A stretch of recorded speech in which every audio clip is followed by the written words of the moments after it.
All right, so this is just a little demo of our RPG game that we made for our rfgrid device.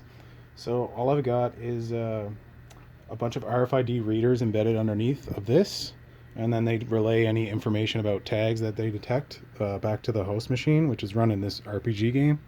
So depending on what you program the tags to do, you can have a bunch of different things happen.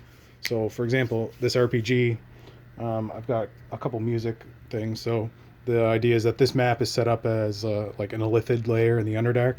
So if I put this down, this is like the ambience sound track we'll start playing. So we'll get some like kind of, Underdarky sounding music. As far as our characters, so we've got 4 heroes. We've got our barbarian. His name's Lud. The dwarf fighter, can't remember his name.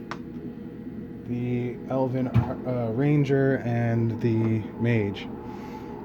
So these models are just they will make the sound that comes in like an entrance sound for each one of them, and depending on if I move them around, they'll update on the actual grid like where they are.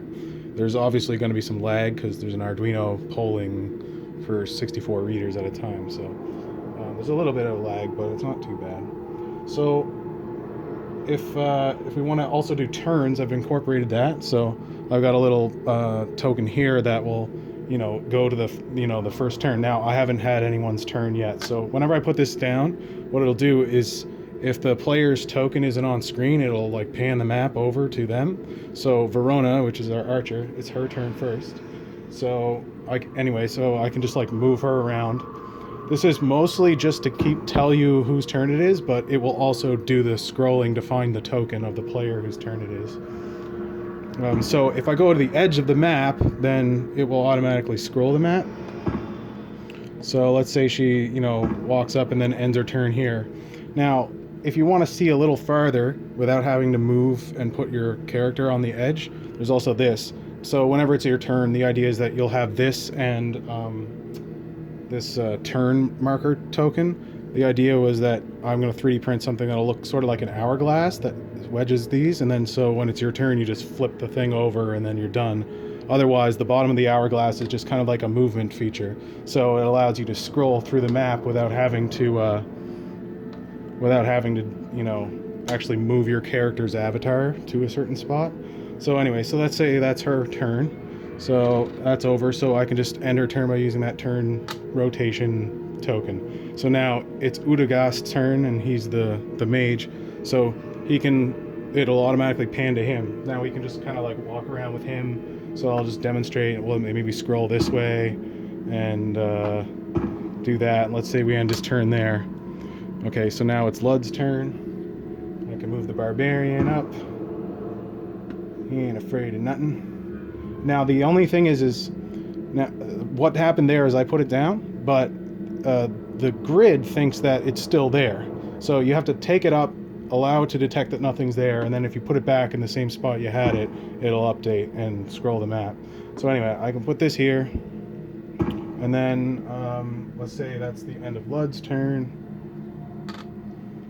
All right, now we got Rugrin. He's the last one to go. So let's say he moves on up here, something like this. Okay. All right. So that's the end of his turn. So we can go there. Now it's the DM's turn. So what I'll do is I'll just scroll up a little bit so we can spawn some enemies.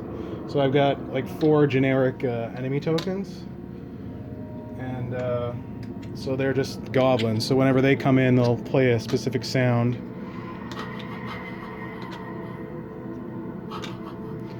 So there'll be a unique one, and then I moved him over, so he took over that spot. But I think I can put this back. Yeah. Okay. So there's Krenko. So now every time that they move, you'll get that like updatey sound, right? So they'll do that little goblin chuckle. Same thing goes for them. Like as the DM, you can turn this on. There's also another token I want to use to be able to turn that scrolling feature off, because sometimes it's not what you want. You just want to put them on the edge so that everybody's centered. So anyway, that's cool. Now, let's say on the DM's turn, there's also like another enemy that we got to watch out for. Let's say it's something a little more intense. So maybe we've got ourselves like a mind flayer or something. So he's got a different sound. Now, just to make sure that everybody knows it's on, I got some intense battle music that'll play whenever I run this. I just took this from Bloodborne. Alright, so anyway, if I want to move the Mind Flayer around, you just use this model and just put him wherever you want. So let's say he moves over here. He'll also play a specific sound when he moves as well. It's different than everybody else's. And I don't know, let's get our victim in view here. So the Mind Flayer is going to attempt to whoop the barbarian, and let's say he falls for it or whatever. Now it looks like we got a whole army coming after the players. So anyway, that's the idea. Now if you want the music to shut up, like let's say you kill the boss or whatever, I've got a mute button right here.